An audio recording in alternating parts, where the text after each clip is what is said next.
nome é Franco. Hoje a apresentação é sobre roteiro de métricas do CISP. Okay.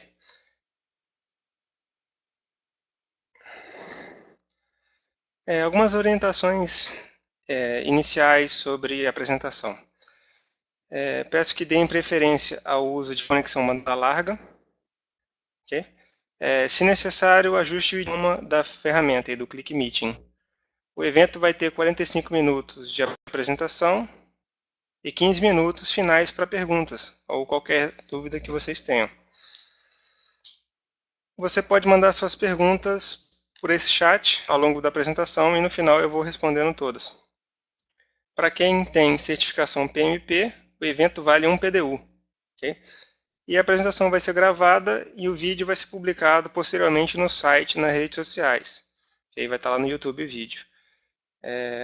Vou anunciar aqui também que amanhã vai haver um sorteio do curso online de preparação para certificação em ponto de função. Okay? Todo mundo que participar vai estar concorrendo ao curso. E também amanhã inicia-se uma temporada de promoções da FATO, promoção de Natal, cursos e turmas. Okay? Então vocês vão saber mais detalhes amanhã. E amanhã também a gente anuncia o vencedor do sorteio do curso. Okay? Vou falar um pouco da FATO. FATO é uma empresa de consultoria que existe há mais de 20 anos. Nossa missão é apoiar nossos clientes a estabelecer modelos de negócio em que eles tenham o controle e trazer visibilidade do desempenho para a gestão de seus processos de software. A gente oferece consultoria em várias frentes, estimativas, produtividade, governança de TI, benchmarking, requisitos. A gente dá bastante treinamento em ponto de função, requisitos, entre outros. Eu vou mostrar mais no próximo slide. E também temos um grande frente no escritório de métricas, fazendo contagens e aferições de contagem para vários clientes no Brasil. Okay? Então aqui estão os cursos que a FATO oferece de modo online, okay? Também o presencial. São cursos de ponto de função, cursos de Cosmic, curso de requisitos. A gente já formou mais de 17 mil alunos.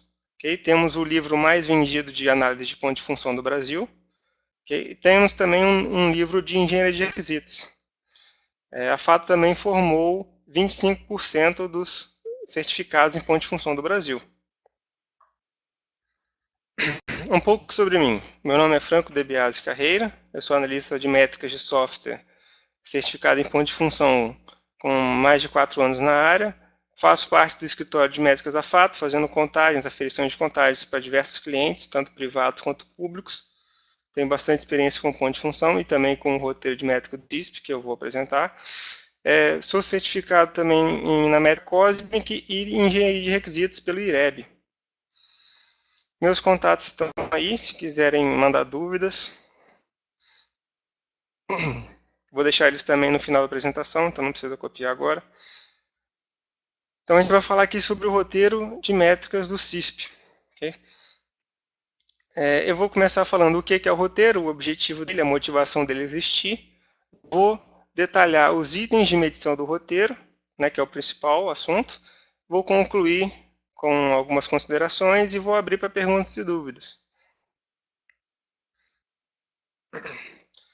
O roteiro de métricas do CISP ele é um guia de contagem local que oferece regras de medição complementares às definidas pelo IFPUG através do CPM. O CPM é o Manual de Práticas de Contagem que detém todas as regras de contagem de ponto de função. CPM da versão 4.3 e esse roteiro do CISP que a gente vai falar aqui hoje é a versão 2.3. Então o CISP oferece regras adicionais não previstas pelo CPM. O guia do CISP ele é usado em várias contratações por ponto de função. Então, grande parte das contratações por ponto de função usa o guia do CISP. E quando os clientes que contratam por ponto de função têm o seu guia próprio, ele ainda é baseado no CISP, a maioria das vezes.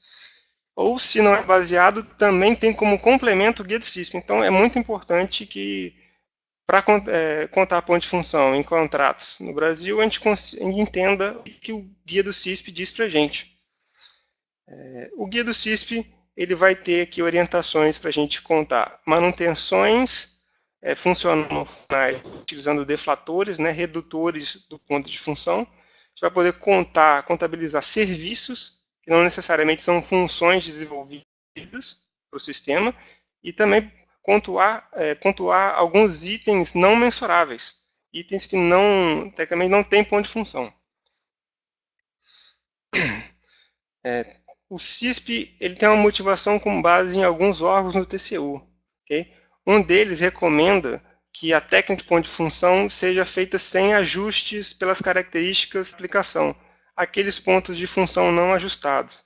Eu, particularmente, nunca usei aqueles pontos de função ajustados que tem no CPM. Né? Então, esse acordo recomenda que não seja usado isso, okay? Para pontuar os requisitos não funcionais, por exemplo. A gente vai ter outro jeito de pontuar os requisitos não funcionais. E também recomenda que haja uma diferença de cálculo entre as funções incluídas, alteradas e excluídas. Ou seja, esses tipos de funções não podem, previstas pelo CPM, né, não podem ter aqui os mesmos valores. E o CISP vai cuidar disso.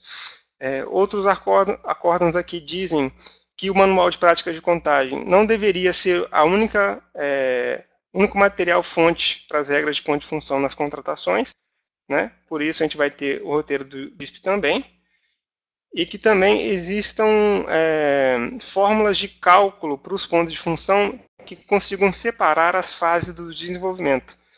Ou seja, se o desenvolvimento foi até certa fase, seja possível a gente pontuar o ponto de função até essa mesma fase. Isso a gente vai ver em mais detalhes nos próximos slides.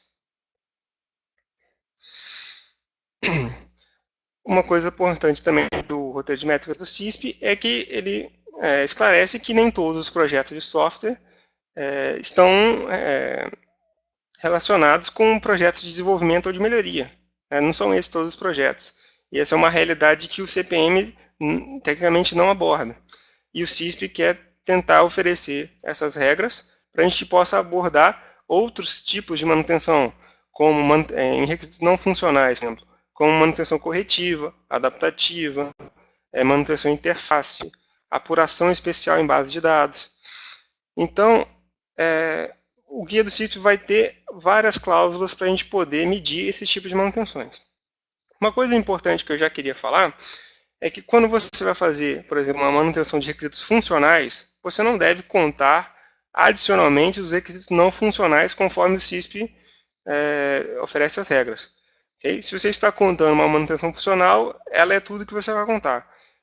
Por exemplo, se você vai contar a inclusão de uma nova função, você não vai contar todos os outros requisitos não funcionais separados dessa contagem da função que você incluiu. Então, o CISP ele separa por itens, né? O primeiro item que eu vou falar para vocês é o 4.2. A voz está travando? Confirmem aí, pessoal.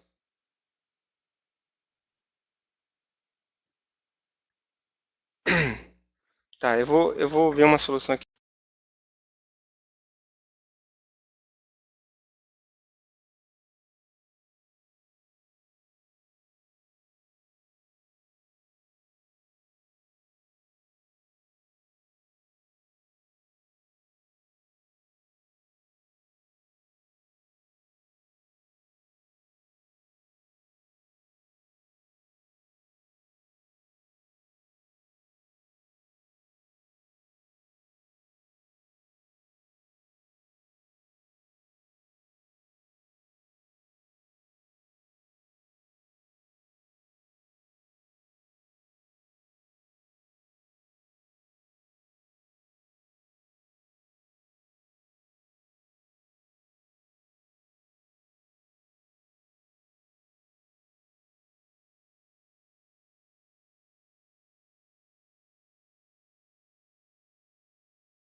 pessoal? Consegue me ouvir melhor agora?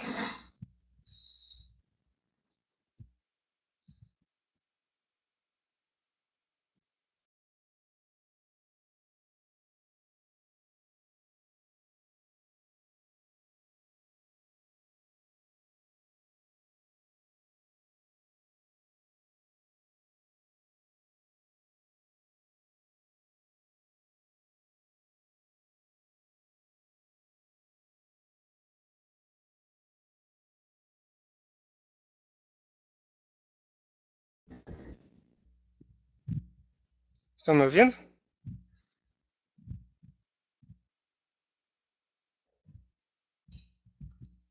Estão me ouvindo agora? Tá. Tá melhor? Ok. Vou continuar aqui então no começo do slide. O primeiro item que eu vou falar. Eu tirei imagem para ver se melhora um pouco a conexão. Tudo bem?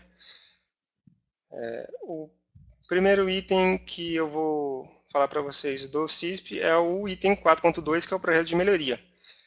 Ele descreve a manutenção evolutiva, que é o que a gente vê no CPM mesmo.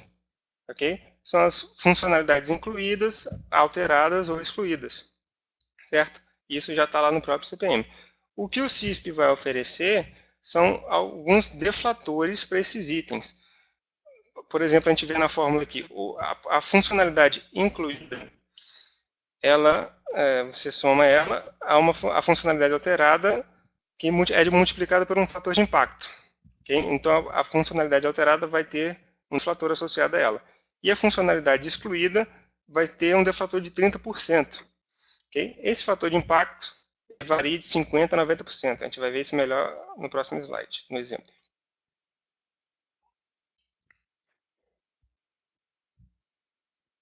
Okay? Então, esse fator de impacto que eu falei, ele varia de 50% a 90%. E como é que a gente define ele? 50% são para as melhorias na funcionalidade que já sofreu manutenção pela fábrica. Então, se você é uma fábrica de software que já tem conhecimento da funcionalidade, já fez manutenção nela, o fator de impacto é 50%. Se você é uma fábrica que ainda não mexeu na funcionalidade, o fator de impacto é 75%. A ideia por trás disso é que uma fábrica que nunca mexeu na funcionalidade teria um trabalho maior para poder fazer a manutenção nessas funcionalidades. E a ideia dos deflatores é justamente isso, né? Separar o trabalho realizado. Né? Função incluída fica 100% do ponto de função. Função alterada, 50% ou 75%. Função excluída, 30%. Também tem um outro adicional ao fator de impacto, que é quando há a necessidade de redocumentar a funcionalidade alterada. Okay? Então, se além da manutenção for realizada também a redocumentação da funcionalidade, pode-se somar 15% a esse fator de impacto. É bom que fique claro aqui que essa redocumentação não é ajuste na documentação conforme a manutenção realizada. É, por exemplo, um caso em que foi feita a manutenção e não tem documentação do sistema, ou a documentação do sistema já está bem desatualizada, e a fábrica vai redocumentar aquela funcionalidade. Então, vamos ver uns exemplos. É um projeto de melhoria que envolvendo inclusão, exclusão e alteração de funcionalidades. O primeiro item dessa medição de exemplo que eu botei aí é um relatório de funcionários, que é uma função que foi incluída, então o fator dela é 100%. O PF bruto, que é o que a gente vai chamar aqui, são os pontos de função antes da gente aplicar os deflatores. Okay? E o ponto de função depois da gente aplicar o deflator vai se chamar PF local. Essa é a terminologia que a gente usa mesmo nos contratos. Então, essa é uma função incluída, ela fica com todos os pontos de função.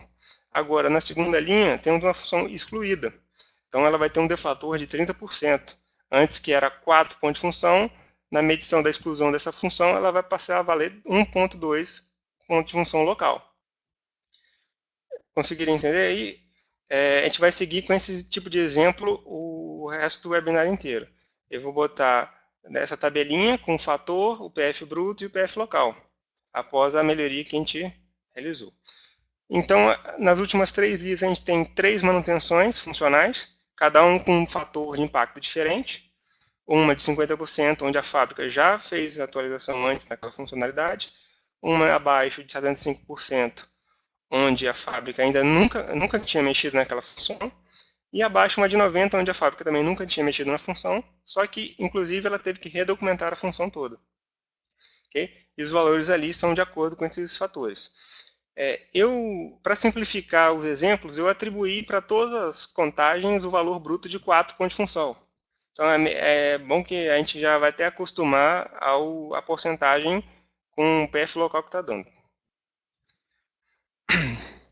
Um outro item, agora a gente vai começar a falar de requisitos não funcionais, é a manutenção corretiva. O CPM não cobra manutenção corretiva, mas o CISP oferece uma orientação para a gente contar isso. Então, a manutenção corretiva é com a correção de funcionalidades, correção de bugs. Okay? É muito importante a gente avaliar a garantia, pois o CISP também informa que se a função estiver em garantia, nenhum ponto de função deve ser contado. Okay? Não haverá remuneração. A fórmula também multiplica a função alterada pelo fator de impacto, é aquele mesmo fator de impacto que a gente viu agora há pouco, de 50 a 90. Se a função estiver em garantia, 0 PF. Normalmente, as funcionalidades corrigidas não envolvem também a necessidade de redocumentar a função, pois quando se corrige uma função, você entende que o requisito não é o requisito que está errado.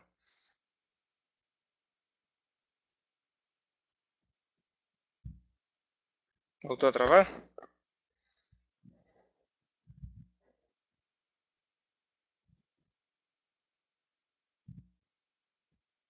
Eu vou continuar então.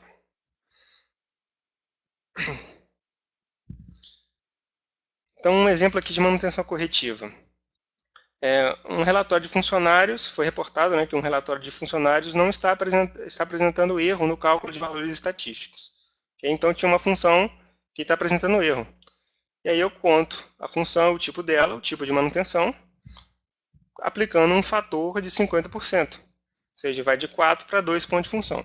Então, você vê aqui que eu consigo contar a funcionalidade conforme o CPM dita as regras, eu consigo dizer que ela é uma saída externa, eu vou saber a complexidade dela, baixa, alta, média, baixa, só que eu vou aplicar um deflator referente ao tipo de manutenção. Então eu consigo achar um PF local de 2. Agora a gente vai falar das manutenções de interface, item 4.7. Elas cobrem todas as manutenções de interface ou cosméticas, ou seja, alteração de texto estático, mudança de título de tela, mudança de label em uma transação, certo? Então aqui também é uma manutenção não funcional, só que a diferença aqui na fórmula que vocês podem ver é que eu não aplico um deflator de porcentagem à transação. Eu vou contar todas as funções transacionais que tiveram alterações desse tipo, alterações de interface, e vou multiplicá-las por 0,6, um valor fixo.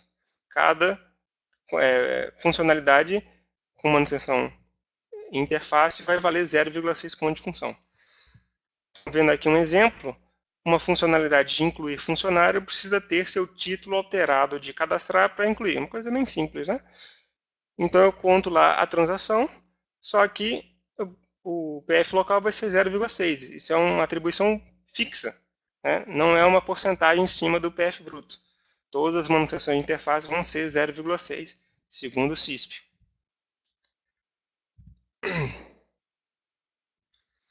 Tá.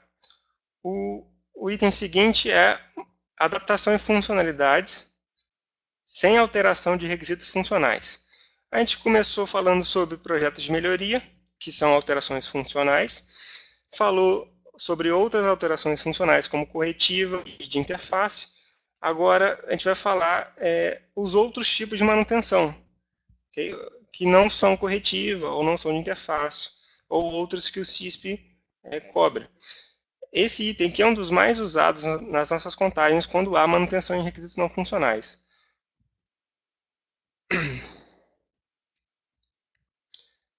Tem para quem não entendeu o 4.7, tem um outro item que é parecido. Quando eu falar nele, você me diz se você conseguir entender, senão no final a gente esclarece, tudo bem? Então, essa manutenção em requisitos não funcionais, esse item especificamente, são para coisas como paginação de relatório, aumentar a quantidade de linhas, certo? Limitar a quantidade de linhas por página, alterações em usabilidade. Então, ela vai ter também aquela mesma fórmula, multiplicando o PF alterado pelo fator de impacto. Um exemplo seria num relatório de funcionários, vamos fazer uma manutenção para exibir mais resultados por página e também ter uma navegação melhor por páginas. Tudo mudança de usabilidade. Então, a gente conta a funcionalidade, aplica o fator do tipo de manutenção. Aqui, eu estou usando 50%, só como um exemplo. Pode ser 75%, pode ser 90%, conforme aquela regra de fator de impacto que a gente viu. Então, o ponto de função bruto de 4 vai para 2.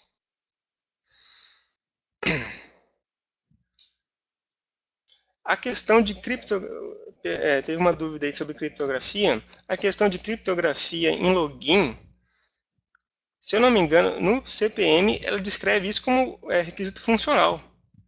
Então eu acho que não entraria nesse item 4.8, justamente por entrar no item de projeto de melhoria, de alteração funcional. Tudo bem? No final, vocês podem perguntar, essa manutenção aqui se encaixa em qual? E etc. Que aí eu vou respondendo. Eu sinto que muita gente está nesse webinar para perguntar esse tipo de dúvida, né? Pessoas que já conhecem o CISP. O item agora que a gente vai falar já não é mais sobre funcionalidades desenvolvidas na aplicação. São sobre serviços, desenvolvimento de serviços. Como, por exemplo, a apuração especial, que representa cargas e extrações, relatórios, né, de dados no banco. A gente tem aqui no primeiro item, que é o 491, a apuração especial em base de dados, que contempla principalmente o intuito de corrigir dados no sistema. Não é corrigir funções, é corrigir a base de dados. Algum dado está incorreto, ou uma série de dados está incorreta, e eu preciso fazer a correção desses dados. Então, eu faço uma carga, que o item A descreve que eu posso fazer uma carga no banco com os dados. Então, eu conto como se fosse uma entrada externa normal, okay? O PF cheio, PF bruto, que a gente tem visto. Ou então eu suspeito que há um dado errado no meu sistema. Então, eu faço uma consulta, né, uma extração de dados, peço, né, essa funcionalidade, e eu consigo, então, um relatório, vamos dizer assim. E depois que eu constato que existem dados errados na minha aplicação, eu posso, então, solicitar a correção desses dados. Mas vocês podem ver que no item C, que fala da correção após a consulta prévia, há um deflatorzinho de 60%. Isso por exemplo, quando eu já estabeleço qual carga eu vou fazer, eu conto pelo item A, né? Só a carga, 100% dos pontos de função. Agora, quando eu preciso fazer uma consulta anterior, e aí então eu decido corrigir, eu tenho uma quebra, né? Uma redução dos pontos de função. Justamente porque eu já fiz uma consulta antes, agora eu vou fazer uma carga para não contar duas funções, né? Porque isso provavelmente vai vir de uma solicitação só. Então, um exemplo aqui. Uma solicitação para realizar carga de funcionários. Lembrar aqui que isso que a gente está falando não representam funções do sistema, ok? São solicitações eventuais que o usuário pode pedir e o desenvolvedor vai criar scripts para carregar dados ou para extrair dados do sistema. Então, uma solicitação para realizar cargas de alguns funcionários. Então, eu faço uma carga em lote de funcionários, que talvez seja uma função que eu não tenha no meu sistema, e eu preciso fazer isso pontualmente, carregar certos usuários. Então, eu conto, né, o que a gente pode relacionar isso aos tipos de função que a gente tem no CPM é como uma entrada de dados, né? Uma carga de dados seria uma entrada externa. Então, conforme a fórmula que a gente viu lá, uma carga de dados seria um fator de 100%. Isso, carga do código BG na tabela de município. Pode ser um exemplo de apuração especial, conforme o Caleb falou. Então, aqui a gente vai ter todos os pontos de função, 100%. É como se, na verdade, a gente estivesse criando uma função, só que a função não fica no sistema, é uma função eventual. Ela serve para aquele propósito específico. O usuário não vai continuar usando aquela função. A outra solicitação que a gente tem aqui no exemplo é extrair dados de funcionários de Vitória. Eu suspeito que esteja alguma coisa errada no cadastro de funcionários da cidade de Vitória, então eu faço uma extração de dados do banco e eu conto essa extração como se fosse uma consulta. Eu consultei dados do banco, joguei para fora da fronteira, uma consulta externa. Okay? E aí é como se fosse uma funcionalidade nova, então também fica com o PF cheio. Agora, vi que tem um problema lá dos funcionários de Vitória, e eu quero corrigir a cidade deles. A cidade de alguns deles não era Vitória, era Vila Velha.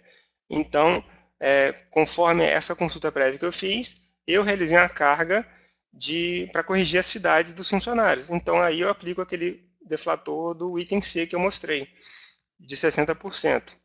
Então, vai ficar a consulta prévia mais a carga com 60%.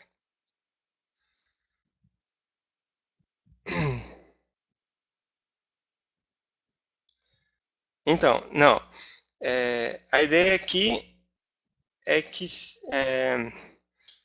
sejam feitos vários registros, né? É uma necessidade de negócio, carregar aquele dos usuários. Não é uma contagem para cada registro, nem uma contagem para cada campo. Ok? Assim, a consulta, vou voltar aqui. A consulta seria uma funcionalidade distinta e a carga seria outra funcionalidade.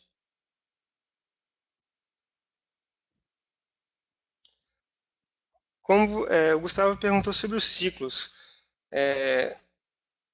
que tipo de ciclo você está falando? Do caso, eu ter sempre que carregar novos usuários na base de dados? Sempre utilizando os mesmos scripts de carga?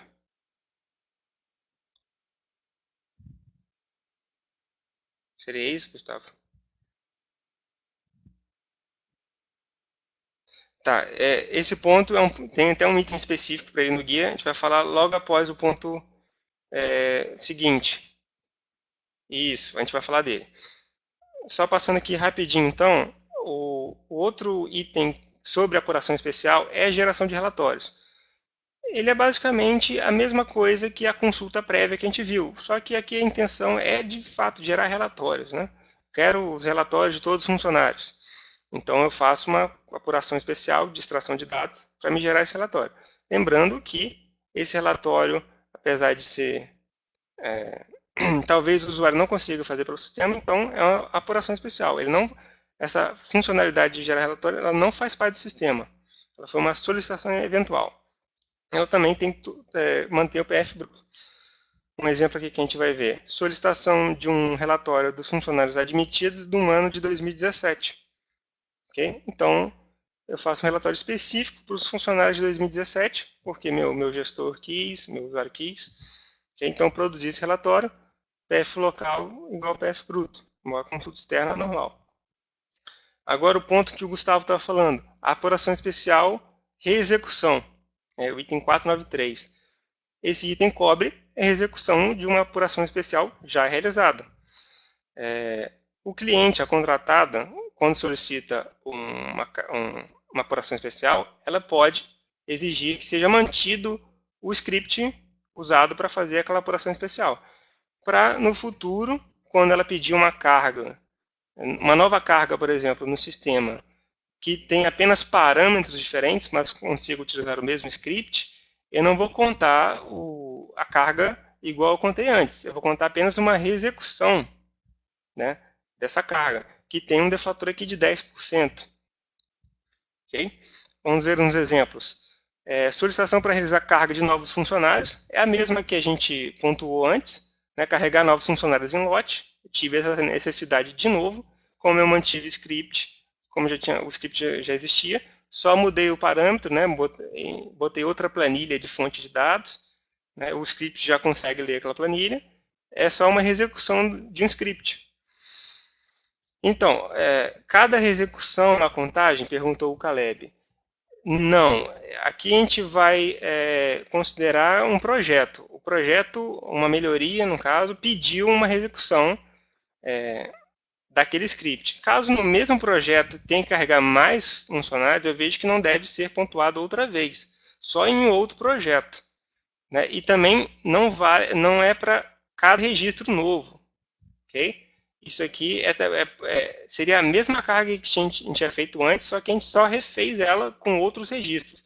É múltiplos registros. O Otávio perguntou no caso de ter tabelas temporárias, gerar tabelas temporárias, altera a contagem. Se eu entendi bem, não alteraria a contagem. Aqui a gente está falando de cargas de dados de negócio, ok? Ou dados de referência. Não carga de dados de código ou dados estáticos. Ok? O outro exemplo aqui que eu botei foi uma solicitação para extrair funcionários de Vila Velha. Né? Antes a gente fez a consulta de funcionários de Vitória, agora eu apenas mudei o parâmetro, funcionários de Vila Velha. Então é uma consulta, a execução de uma consulta que eu fiz, deflator de 10%. Não, então, o script, os parâmetros é o que pode mudar. É igual eu botei aqui como exemplo. Eu fiz a extração de dados de funcionário de Vitória, agora eu estou fazendo a extração de dados de funcionário de Vila Velha. Eu desejo obter os mesmos resultados, as mesmas colunas, eu só mudei o filtro. Ao invés de Vitória, eu botei Vila Velha, outro parâmetro. Então, aí sim seria uma reexecução do script. Nesse nível que é a reexecução. Se mudar algum campo, eu quero um campo a mais, aí já seria uma contagem de um novo script, uma nova apuração. Mas como aqui a gente teria os mesmos campos e a mesma forma de extrair, eu só mudei o filtro. É como se fosse uma função em tela, né? Eu não conto duas funções quando eu aplico filtros diferentes. Eu tenho essa função de aplicar o filtro.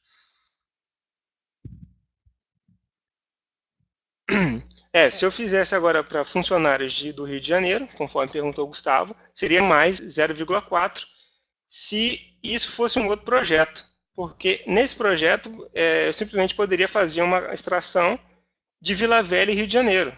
Né? A solicitação estaria assim, estaria pedindo das duas cidades. É assim que a gente entende a necessidade do usuário.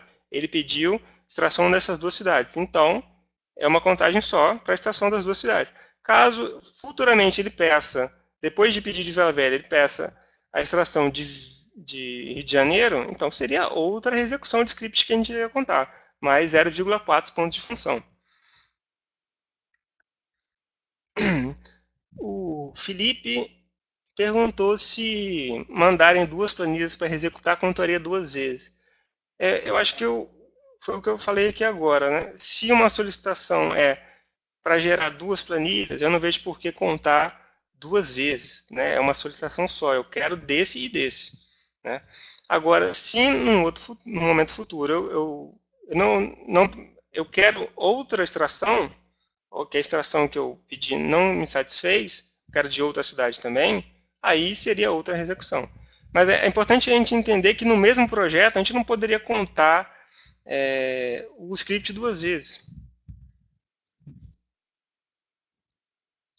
Na verdade, a intenção desse item, na minha visão, é para que, caso sejam necessárias futuras cargas ou extrações de dados, não remunerar a fábrica pela construção do script novamente.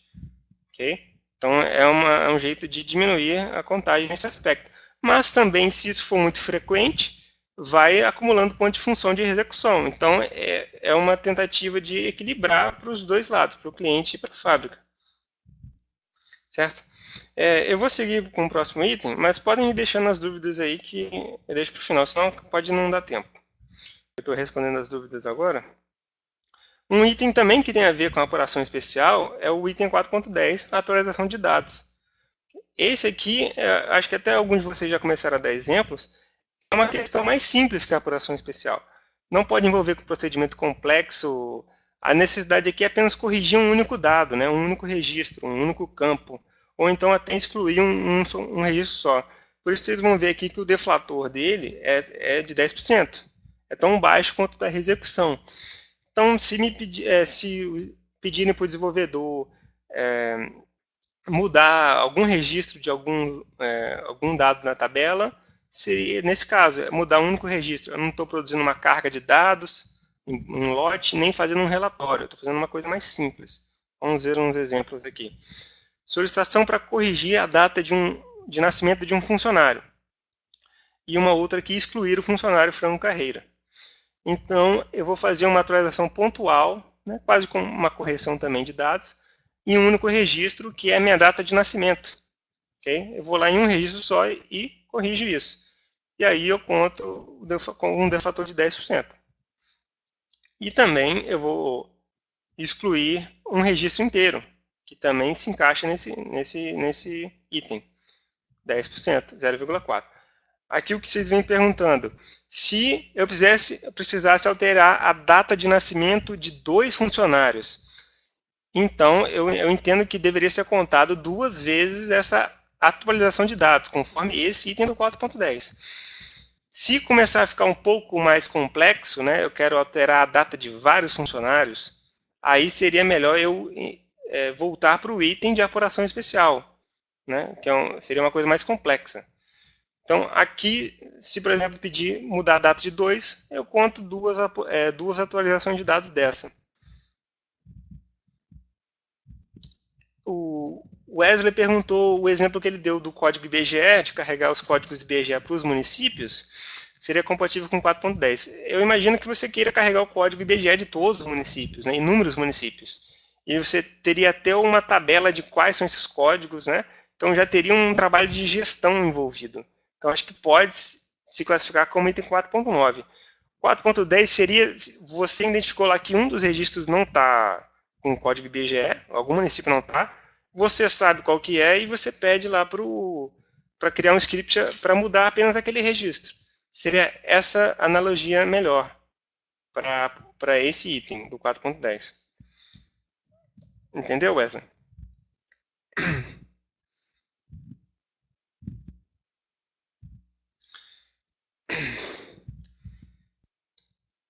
Um item que a gente vai ver agora é um item não mensurável. Todos os itens que a gente viu até agora, a gente conseguiu contar alguma transação, né, uma entrada externa, a gente conseguiu classificar a função como entrada, como consulta, porque são funcionalidades do usuário. Página estática, por exemplo, não seria uma função do usuário. A gente não poderia classificar uma construção de uma página estática como uma funcionalidade do sistema. Então, esse item do CISP quer cobrir desenvolvimento e manutenções específicas em páginas estáticas ou portais, né, páginas estáticas de portais, intranets ou websites. Lembrando, né, que isso é exclusivamente para a criação de página estática. Se eu tiver alguma função numa página web, uma consulta, por exemplo, e eu tiver que construir em cima dela uma página, uma coisa estática, não entraria nesse item, porque isso eu estou contando um requisito funcional. Isso aqui é para exclusivamente páginas estáticas, certo? E aqui é bem parecido com a manutenção de interface que a gente viu. Eu tenho um valor fixo para cada página estática, de 0,6 pontos de função. O que a gente viu lá na contagem cosmética de interface, a manutenção de interface, que um participante estava com dúvida, foi que para cada funcionalidade que teve uma manutenção de interface, seja contado 0,6 pontos de função para cada funcionalidade. O que a gente vai ter aqui, como a gente não tem funcionalidade, seria 0,6 pontos de função para cada página estática incluída ou alterada. Okay? Um exemplo aqui, criar uma página sobre a empresa e criar a página ajuda no sistema. São duas páginas estáticas. Você pode ver aqui na tabela que elas não têm nem classificação de tipo de funcionalidade, porque elas não são funcionalidades, e o fator fixo de 0,6 pontos de função. Ok? Um item também aqui que a gente vai falar rapidinho é uma verificação de erro. Às vezes o cliente reporta um erro em uma funcionalidade, igual a gente viu com a manutenção corretiva, só que ao investigar o erro na funcionalidade, o desenvolvedor viu que, na verdade, não tem erro nenhum. Ele fez a verificação da funcionalidade e não havia erro. Então, não tem como a gente pontuar, por exemplo, uma correção a ser feita. A gente não consegue pontuar a manutenção corretiva. Então, o que o CISP propõe para pontuar o serviço do desenvolvedor que foi foi analisar a funcionalidade reportada com erro? A gente pode pontuar a verificação do erro, caso não tenha documentação de testes, né, é 20%, caso tenha documentação, seria 15%. Ou seja, eu fui lá, alguém me disse que tinha um erro, eu fui conferir, não tinha erro nenhum. O que eu posso pontuar para esse serviço que eu prestei? Essa verificação de erros. A verificação de erros com documentação de testes, ela vale menos, porque quando você tem uma documentação de testes para se basear, um documento de apoio, entende-se que o trabalho, o esforço seja menor. Por isso ele vale menos pontos de função. Um item que parece muito com o que a gente viu agora é o ponto de função de teste. Okay? Seria pontuar os testes realizados nas funções de transação. Às vezes a gente vê muito isso, né? Tem demandas que chegam para a gente apenas para testar as funções. Existem também empresas que só fazem teste, então eles podem ser remunerados também pelo ponto de função segundo o CISP, né? Só pela contagem do ponto de função de teste. Cada função, cada processo elementar, função transacional, pode ser pontuado uma única vez no projeto, mesmo que haja inúmeros testes. Normalmente, você testa a função várias vezes com testes diferentes. Só que na contagem do nosso projeto, só pode ter a pontuação dessa função uma única vez. Então, a gente soma todas as funções que a gente contou, né, que precisam ser testadas, e multiplica elas por um deflator de 15%. Aqui tem um exemplo, testar todas as funções de manutenção de funcionários. Nessa tabela aí, a gente fez um pouco diferente da aplicação da fórmula. É como a gente faz aqui, geralmente no escritório de métricas. A gente conta a função e aplica para ela um deflator de teste de 15%, que dá 0,6 ponto de função local. Esse 0,6 foi encontrado por causa do deflator de 15%. Não é aquele valor fixo não, tá? Então, a gente pontua para cada função um deflator de teste, ao invés de somar todas as funções e multiplicar por 15%. Porque, às vezes, a gente está contando um projeto, tem vários tipos de manutenção, e uma delas é só teste. Então, a gente põe na contagem, igual a gente faz com todos os outros tipos de manutenção. Aplica um deflator. Um item bem importante do guia é as múltiplas mídias, o item 5.1. O que é a múltipla mídia? Quando uma funcionalidade possui duas ou mais mídias para ser entregue ao usuário, como, por exemplo, um relatório de funcionários, que é exibido em tela, e o mesmo um relatório de funcionários que é exibido em Excel e PDF. Okay? Então, a gente tem aqui duas abordagens para considerar as múltiplas mídias. A abordagem Single Instance, que diz que funções em diferentes mídias não representam processos elementares diferentes, e a abordagem Multiple Instance, que diz que funções em diferentes mídias representam requisitos funcionais diferentes e, portanto, processos elementares diferentes. Vamos ver aqui como o CISP orienta a contagem dessas abordagens. Qual abordagem escolher? Para Single Instance, quando a gente tem, por exemplo, os mesmos dados apresentados num relatório em tela e num relatório impresso, a gente conta uma funcionalidade só, né? Tem uma funcionalidade só no sistema. Ou então, quando dados de saída, num relatório, por exemplo, mesmo, que é em arquivo ou impresso, e apresenta os mesmos dados, pode-se dizer que a gente tem uma única funcionalidade só. A outra mídia é apenas uma outra mídia para a mesma funcionalidade. E também funções com uso de componentes para geração de mídias, certo? Seria o que isso? Quando eu tenho uma consulta em tela, por exemplo, e eu tenho componentes no meu sistema que já geram PDF, Excel, CSV de todas essas consultas. Então, não tem nada mais pelo que eu posso pontuar. Eu conto uma funcionalidade só. Eu vou responder as dúvidas de teste lá para o final, só para a gente terminar aqui essa questão de múltiplas mídias. A abordagem Multiple Instance tem como exemplo cargas de dados via entrada batch e online, com os mesmos dados. Isso porque, geralmente, essas diferentes mídias de carga já possuem requisitos funcionais diferentes. Por exemplo, entrada batch provavelmente é em lote e a online é item a item. Então, já existem regras de negócio diferentes. E também, como provavelmente existem desenvolvimentos distintos para cada uma dessas mídias, contaria-se 2 processos elementares. Múltiplos canais de entrega da mesma funcionalidade seria o mesmo caso, né? A gente tem um relatório web e um relatório que é gerado na versão desktop. Okay? Falando da mesma aplicação, podemos dizer que temos 2 funcionalidades, pois são 2 requisitos diferentes, funcionais diferentes. Também tem um exemplo de gerar relatório em múltiplos formatos, onde houve necessidade de desenvolver cada um separadamente. Houve o requisito separado. Não seria como o que a gente viu ali em cima de uso de componentes. Eu não consigo gerar ser por componente, eu tenho que desenvolver individualmente cada uma das mídias. Isso é desenvolvimento completo de 2 funcionalidades.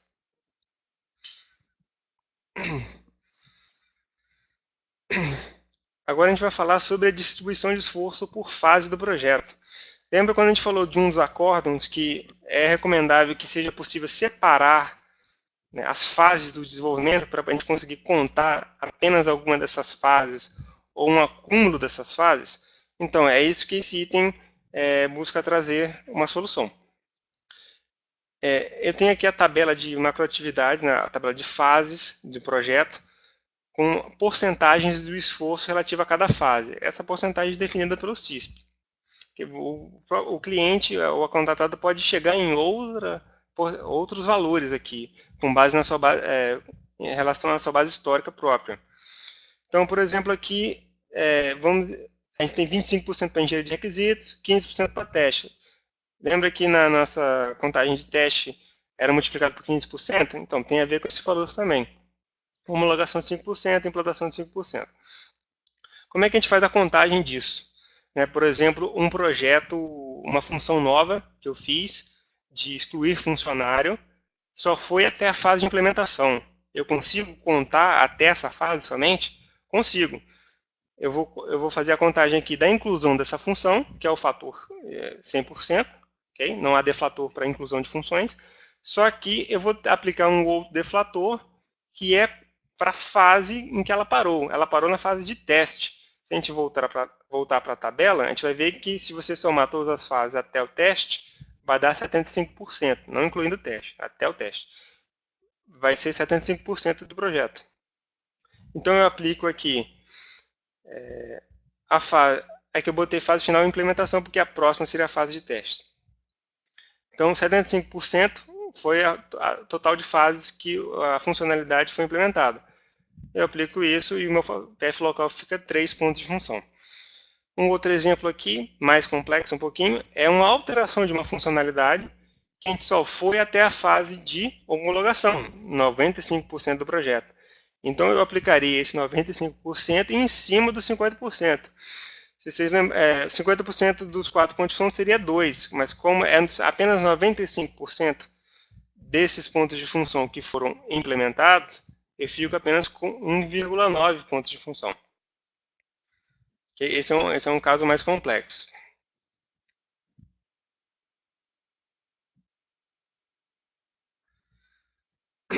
Vamos falar de métodos ágeis agora. Okay? A segunda dúvida do Wesley. O CISP ele é muito, eu acho ele muito simples na questão do métodos ágeis. Inclusive, eu estava até pensando se seria interessante a gente fazer um webinar justamente sobre pontuação de métodos ágeis, utilizando diversos guias de contagem, não somente o CISP, para entender diversas soluções. Então, a solução que o CISP dá aqui é que as contagens finais devem ser definidas pelas releases. Ou seja, a gente tem contagem de releases. O refinamento de requisitos por sprints, que é uma coisa comum, não deve ser pontuado. Por exemplo, eu fiz a contagem de uma funcionalidade na primeira sprint e eu refinei os requisitos na segunda sprint, eu não posso pontuar duas vezes a funcionalidade dentro da release, só porque esteve em sprints diferentes. É isso que o CISP define. Mas, no entanto, quando há retrabalho, ou seja, é importante a gente definir o que é refinamento e o que é retrabalho. Refinamento é a evolução natural do requisito. Eu especifico uma parte, depois eu especifico outra parte. Isso já está até planejado, né, na maioria das vezes. O retrabalho seria quando eu implementei uma função numa sprint, e na segunda sprint eu já resolvi mudar a função toda. Então, é de fato uma alteração da funcionalidade, né? Não é uma evolução da funcionalidade. Então, a gente poderia contar o retrabalho, a somatória do retrabalho, junto com o ponto de função do projeto, que é definido pela release. Então, teria a contagem da release, mais todo o ponto de função do retrabalho. E é só isso assim que o CISP define para retrabalho, para métodos ágeis. Quem tiver acesso ao CISP vai poder ver que tem vários exemplos, são exemplos bem longos até, de métodos ágeis, com essa definição que eles dão aqui.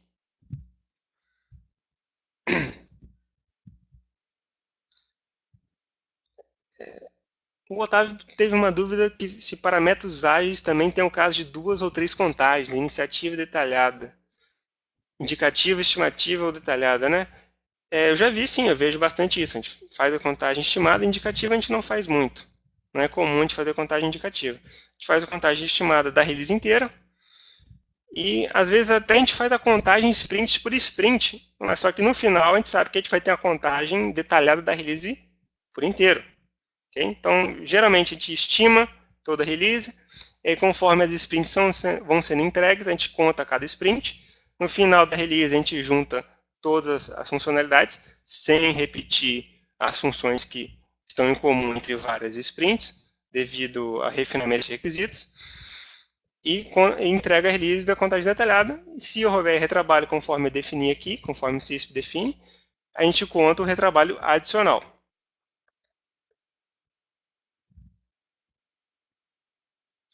Carlos, eu não entendi muito bem se você está com alguma dúvida. Você pode tentar repetir?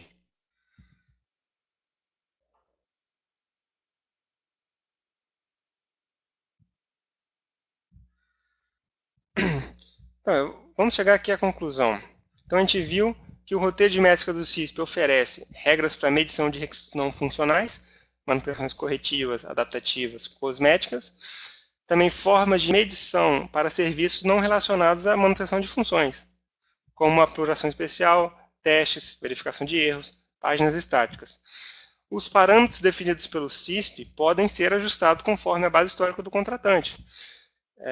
Aqueles valores todos que a gente viu, caso o contratante deseje fazer seu próprio guia local, pode pegar o CISP como base e mudar aqueles deflatores todos, os valores das fases e outros valores que o CISP define para a sua própria realidade, usando a sua base histórica. Então, esses valores estão abertos caso você queira fazer seu próprio guia de contagem, utilizando o CISP como base. Então, pessoal, essa foi a apresentação. Queria agradecer a vocês por participarem. A gente teria 15 minutos de dúvidas, mas eu já fui respondendo algumas. A gente vai ter agora até onde vocês quiserem, eu acho, sobre as suas dúvidas. Eu vou abrir aqui a avaliação do evento, ok? Para vocês avaliarem a apresentação. E enquanto isso, vocês vão digitando as dúvidas aí, que eu vou responder assim que a avaliação acabar.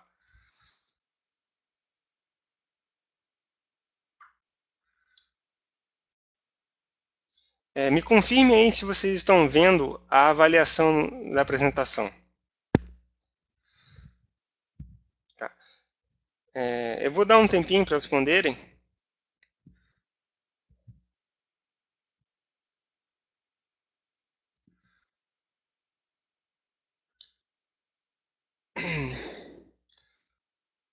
O Gustavo perguntou se o CISP tem um capítulo especial para Web Service.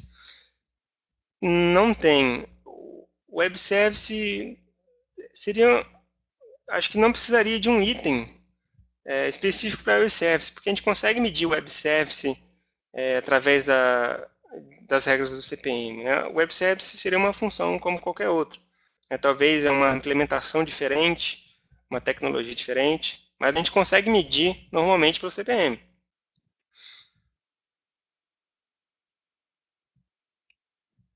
Sim, o Edson aqui disse para o Otávio que recomenda que o pagamento seja feito pela detalhada. É isso mesmo. A estimada é só para a gente ter uma ideia de quantos pontos de função a gente teria, né, de fato uma estimativa, né, e depois que a release estiver pronta, a gente poderia remunerar a fábrica pelo desenvolvimento. Muitas vezes a gente vê que a remuneração é feita por sprints, né, sempre pontuando, sempre remunerando conforme a gente vai construindo. Só que no final, o projeto todo pode dar apenas aqueles pontos de função da release. Então, a remuneração pode ser parcial, okay? Incluindo pelas fases do projeto. Okay? Em cascata, você vai desenvolvendo em cascata, você pode ir remunerando pelas fases. Só que no final da nossa release, a gente vai ter uma contagem final. E a remuneração tem que ser exatamente aqueles pontos de função. Então, o que pode ser feito parcialmente até chegar naquele valor da contagem detalhada da release.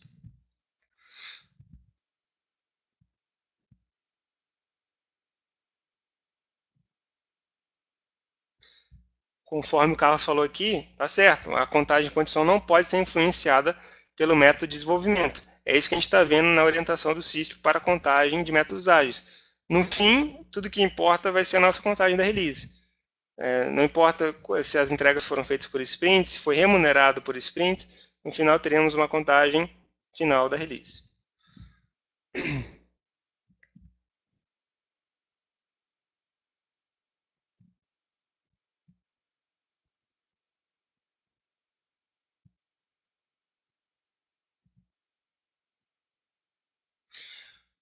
O Jorge perguntou se ao fazer, por exemplo, uma manutenção corretiva, eu gerar impacto em outras funcionalidades, se eu contaria alguma coisa para essas outras funcionalidades. Sim, eu entendo que sim, caso a gente faça uma corretiva em uma única funcionalidade, a gente garantiu que a funcionalidade estaria funcionando através do teste dessa própria funcionalidade. No entanto, se a gente precisar garantir que as outras funções estejam funcionando, estejam de acordo, a gente pode pontuar teste para todas essas outras funções. Teste adicional, né?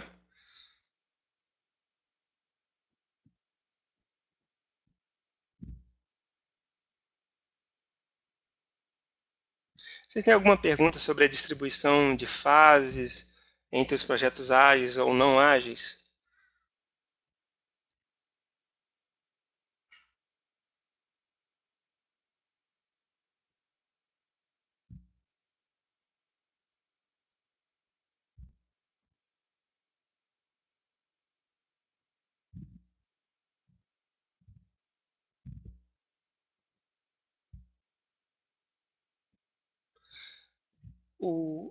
A Napoliana perguntou quando uma funcionalidade é criada ou alterada e é necessário fazer um insert no banco, mas não criação de tabela ou criação de atributo, vale cobrar um insert conforme o item 4.9 e também cobrar a funcionalidade criada? A princípio, sim. Objetivamente, sim.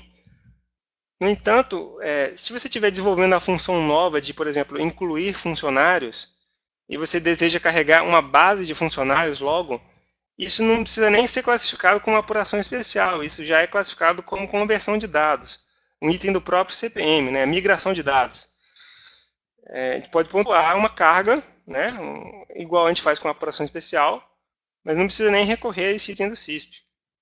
Com o próprio CPM a gente conseguiria contar isso. Tem um novo arquivo lógico no nosso sistema e eu preciso popular ele, né, conforme a base que eu tenho aqui. Conta-se uma função de migração de dados.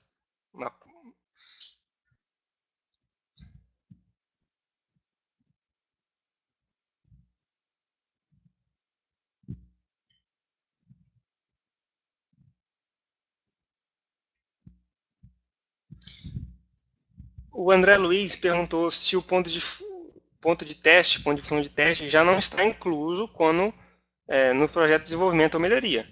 Sim, o teste é uma das fases do desenvolvimento. Quando você cria funções ou altera funções, o teste já está incluso. O que a gente vai pontuar aqui, o que o item de ponto de função de teste cobre, é testes adicionais. Quando a gente tem um projeto que não tem a ver com a construção de funções ou alteração de funções. A gente tem um projeto só para testar. Okay? Ou então o caso lá que a gente viu na manutenção corretiva. Eu corrigi essa função, o teste que eu fiz da função já está nessa manutenção corretiva que eu contei, só que eu entendo que eu preciso testar adicionalmente outras funcionalidades que não sofreram manutenção. Toda a manutenção, eu só vou contar para aquelas funções do teste. A manutenção eu já contei de correção para aquela função. Para as outras funções eu poderia contar o teste. Se você construiu uma função e aí testou ela, você não contaria duas vezes. O teste já está incluído. Só quando há testes adicionais.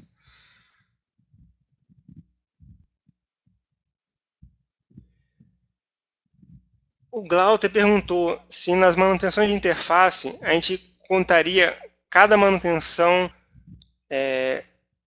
Eu entendo que a pergunta foi se a gente conta cada alteração feita como separada, né? Se eu mexi no título e mexi na cor e mexi num texto estático de uma única função, eu só posso contar ela uma única vez.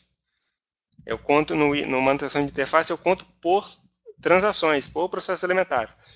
Então, é igual manutenções evolutivas. Se eu fiz várias manutenções numa mesma função em um mesmo projeto, eu conto uma vez só. Se eu fiz várias manutenções de interface no mesmo projeto em uma função só, eu conto a função uma vez só. Só vai ser contado 0,6 ponto de função para aquela função. Nada adicional, envolvendo aquela funcionalidade. O Caleb perguntou se tem uma planilha de contagem do CISP. Tem a da Fato. A gente tem uma contagem aqui, uma planilha de contagem que é possível aplicar todos os deflatores do CISP. Eu posso mandar amanhã para vocês por e-mail essa planilha de contagem. Aí vocês já até experimentam fazer contagem nelas. Vocês olham lá como é que está sendo aplicado os deflatores. Tecnicamente é uma planilha template que você pode botar até qualquer deflator lá. É bom que vocês vão exercitar mais com isso.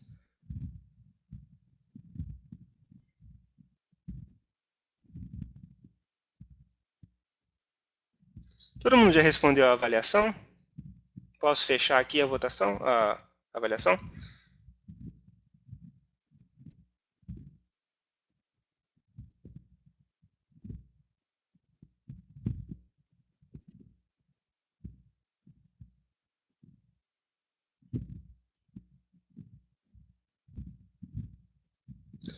O Carlos diz que o CISP deveria ser considerado um guia de faturamento e não um guia complementar para a contagem.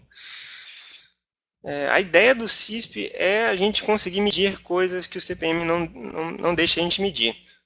Pelo CPM, esse tipo de manutenção não funcional, ela já estaria influenciada no preço.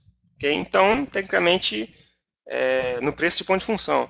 No CISP, como a gente pode medir todas essas coisas, talvez haja mudança no preço. Okay? Então, tecnicamente, o Carlos está certo. É muito mais pelo faturamento, pela remuneração da fábrica, do que em si criar uma contagem, por exemplo, de uma aplicação. Se a gente for fazer uma contagem de baseline de uma aplicação, você vai ver que o CISP não vai oferecer quase nada, porque uma contagem de uma aplicação a gente faz usando o CPM. Okay? Normalmente. Quando a gente quer contar coisas que o CPM não possibilita a gente, é aí que o CISP tem algo a oferecer para a gente. E é questão de remuneração, de fato. Os deflatores são justamente para reduzir os pontos de função do que a gente entende ser um trabalho, um esforço menor do que, por exemplo, uma criação de uma funcionalidade.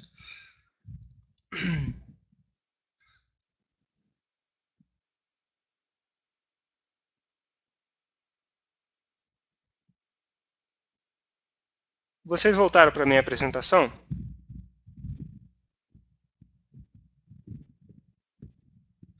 Tá. Eu vou só rapidamente falar aqui dos próximos eventos. A gente vai ter as próximas turmas. A gente vai ter turma de capacitação em Brasília, ainda em novembro. Também um workshop em APF em Brasília. Já em dezembro a gente vai ter 2 turmas de engenharia de requisitos no Rio de Janeiro e em Brasília, além dos cursos online da FATO, que a gente viu no começo da apresentação, de ponto de função, COSBIC e requisitos. Aqui estão os meus contatos. Novamente agradeço a participação de todos. Eu vou ficar aqui respondendo mais algumas dúvidas, acho que não tem problema. Mas quem precisar aí, tecnicamente já deu nosso horário.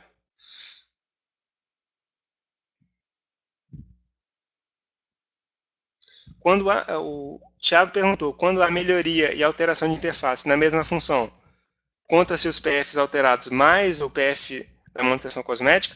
Não. A gente vai sempre com... Se há uma mudança do requisito funcional, a gente vai contar essa manutenção. Igual o CISP orienta a gente a fazer. O CISP não, o CPM diz para a gente fazer. A manutenção cosmética é caso essa seja exclusivamente a manutenção da funcionalidade. Eu não posso contar uma manutenção evolutiva e todas as manutenções e requisitos não funcionais relacionados a ela. Okay? O CISP quer dar alternativa de contar projetos de manutenções não funcionais, como se eles fossem exclusivos, não para adicionar pontos de função aos projetos de melhoria com alteração funcional. Então, a gente só vai contar adaptativa, corretiva e manutenção de interface quando a gente não tiver manutenção funcional naquela função. Então, a regra básica é não contar a mesma funcionalidade duas vezes no mesmo projeto. Seja cosmética, seja duas alterações funcionais, ou uma alteração funcional e uma cosmética, conta-se uma vez só cada funcionalidade. E qual o deflator que a gente vai... Caso vários tipos de manutenções sejam feitos na mesma função, qual deflator a gente considera? A gente pode considerar o que tem maior valor, né? Ou então, se tiver manutenção evolutiva, é manutenção evolutiva. Caso só tenha manutenções não funcionais, por exemplo, paginação, que é o adaptativa, e mudança cosmética, o adaptativa, tecnicamente, vale mais ponto de função. Então, a gente pode contar apenas essa, no caso. Mas assim, a gente não contaria duas manutenções separadas.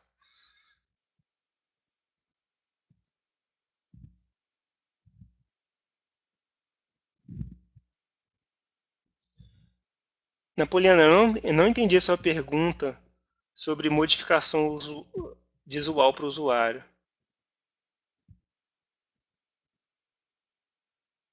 Você pode refazer a pergunta?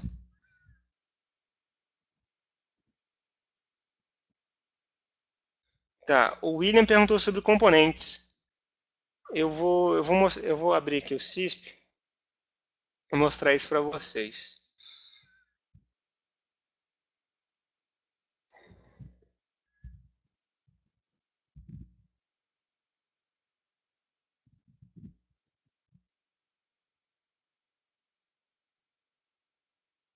Vocês conseguem ver minha tela? Confirme, por favor. Tá.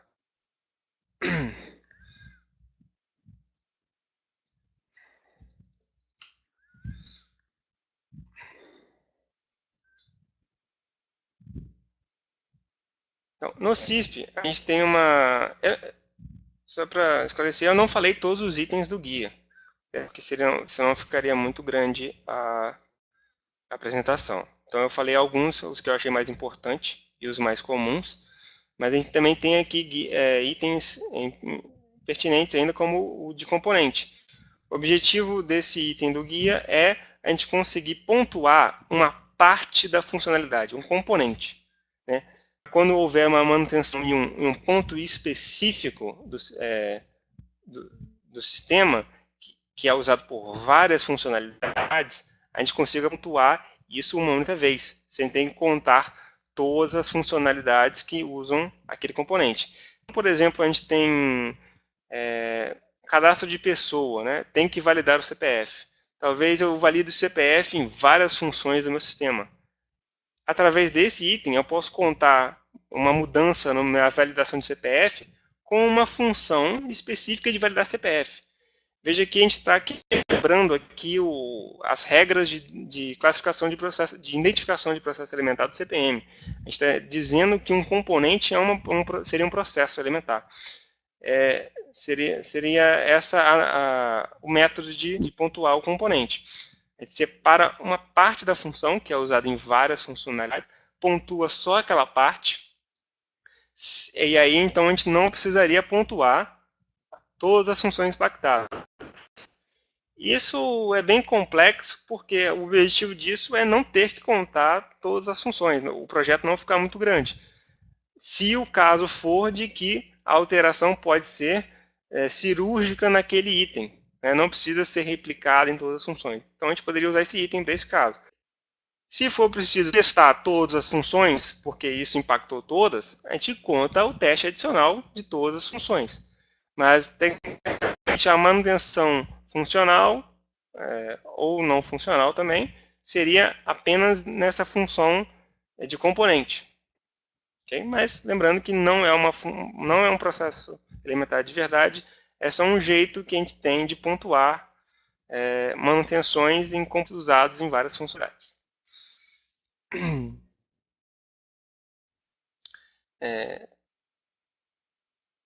Eu vou voltar para a apresentação.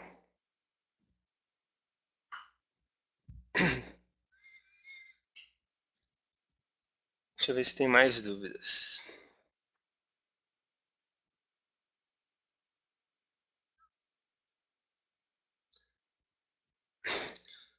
A Napoliana perguntou uma alteração em que é necessário alterar os métodos que são chamados à funcionalidade. Se for inclusão de um novo botão em alguma tela, eu consideraria uma manutenção de interface. Okay? Agora, se houver um outro jeito, criação de algum link, né? Eu imagino uma função que está dentro de outra tela para chamar aquela função, pela complexidade da construção desse tipo de funcionalidade, eu entenderia que seria mais o adaptativa, o item 4.8. Agora, se seria só botar no menu a função, ou então botar um botão novo, eu consideraria mudança de interface. Não sei se ficou claro.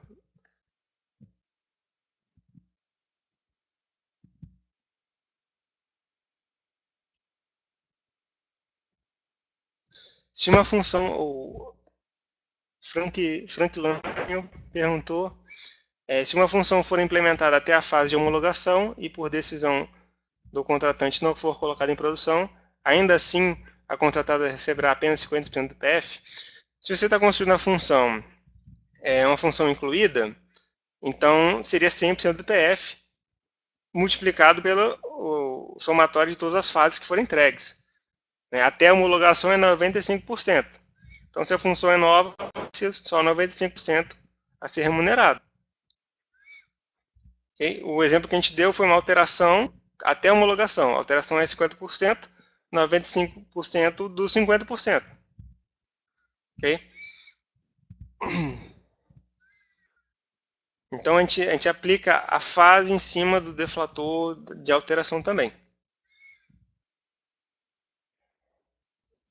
Eu não sei se o Frank Lanyon botou 50% para alteração ou se ele considerou que 50% era o total até aquela fase de homologação, mas o total da fase de homologação é 95%.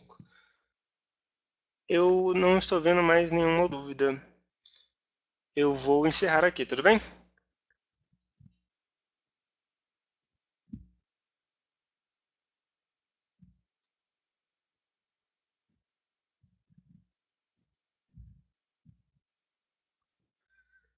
Qualquer dúvida que vocês tenham a mais, só mandar para o meu e-mail ou no Skype. Me adicionem lá também no LinkedIn. Agradeço a todos novamente.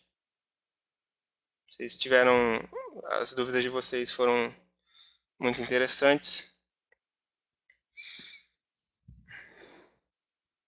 E amanhã, conforme eu falei, vai ter o sorteio do curso de preparação, preparatório para a prova, certificação, para todo mundo que participou. E também se inicia as promoções de Natal da Fato. Vocês vão receber todos os detalhes por e-mail, possivelmente amanhã.